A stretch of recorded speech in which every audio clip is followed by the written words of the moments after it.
The core is rotten, and I can behold the tide.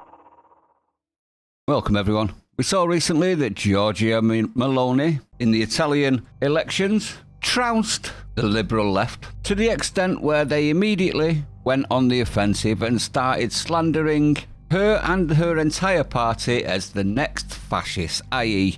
we haven't had this such a right-leaning party since the Second World War, meaning Mussolini, obviously. Now, this is coming from Western media, the icons, the elites, the politicians, everybody, all of them alike. We've also seen numerous instances of left-wing examples of failed education systems, like these two amazingly brave ladies, using it as a slur for right-wing politics. Oh, you'll get your pin on it as well. Wow. You're not a feminist, you're a fascist. Do you think that's a good idea, to raise a child who believes I'm it's so filth? sorry for your father. To raise a child who doesn't accept trans people? It's 2022, you're disgusting. What a disgrace they are. It is used by people that want to stop you talking the fascist slur and don't have the facts to disprove you.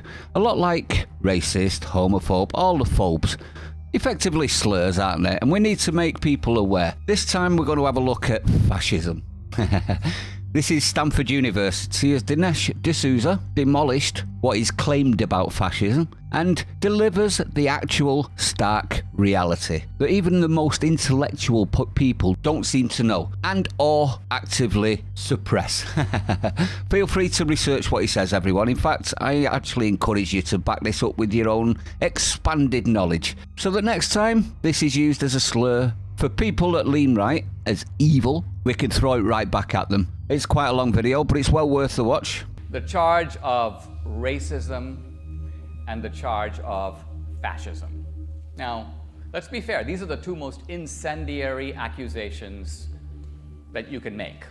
You're a racist, you're a fascist. And they carry consequences. So it's very important whether or not these original premises are actually correct, are actually true. Through my research, I find that on these basic topics like fascism, many things that people, intelligent people, know to be true are not true.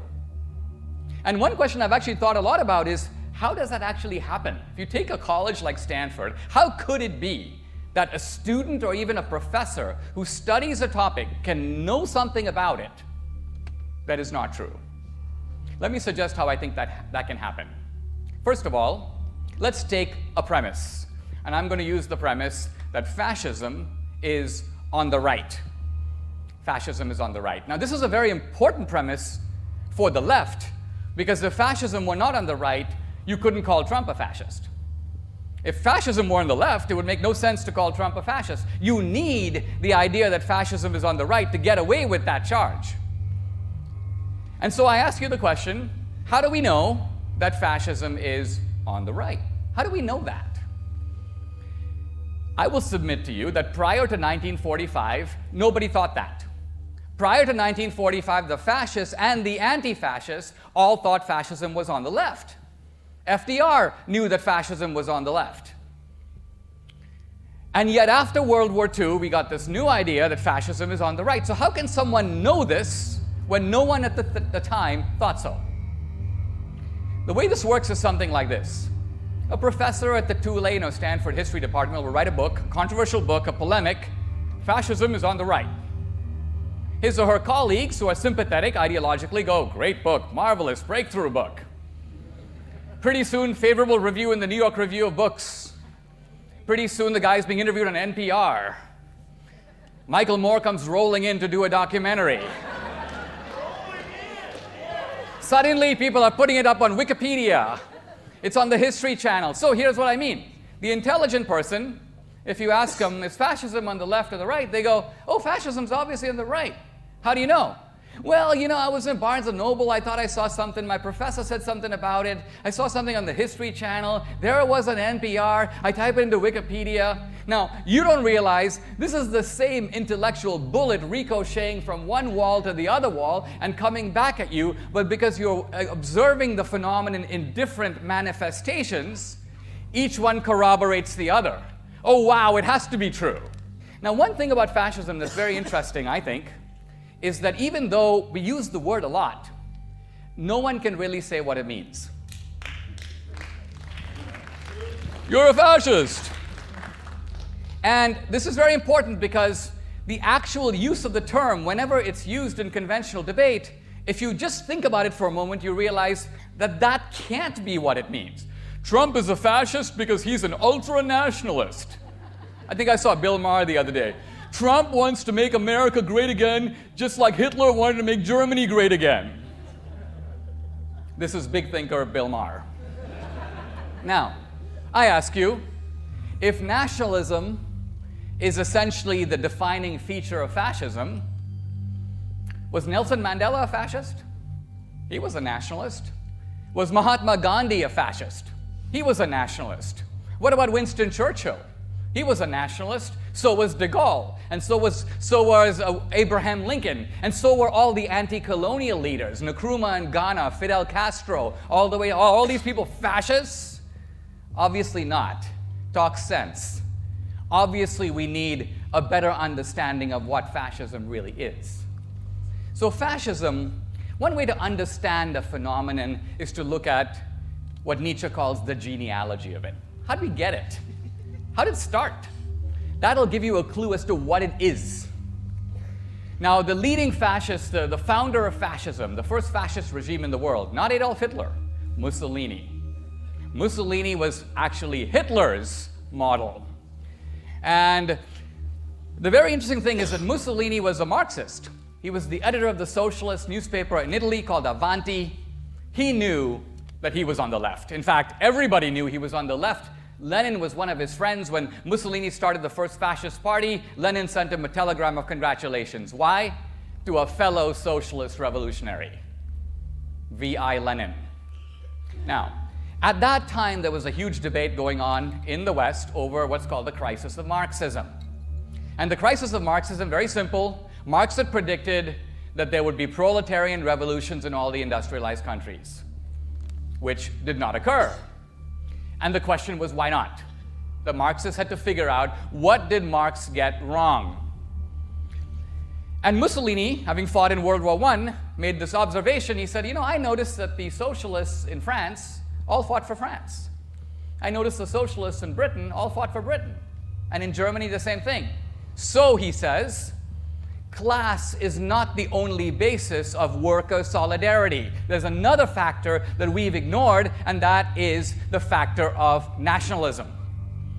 In other words, what we need is to marry nationalism to socialism for the first time, creating a new thing. Let's call it National Socialism.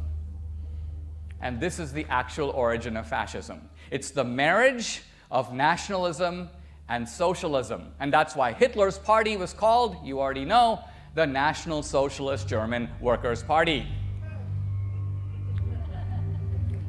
Now, this fascism was very attractive to progressives in the United States.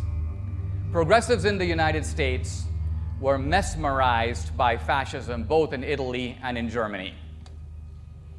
And not only was there a traffic from America to fascism, in other words, Mussolini was sending members of his brain trust to Rome to study Italian fascism. He wanted to bring it here. He saw fascism as more progressive than the New Deal.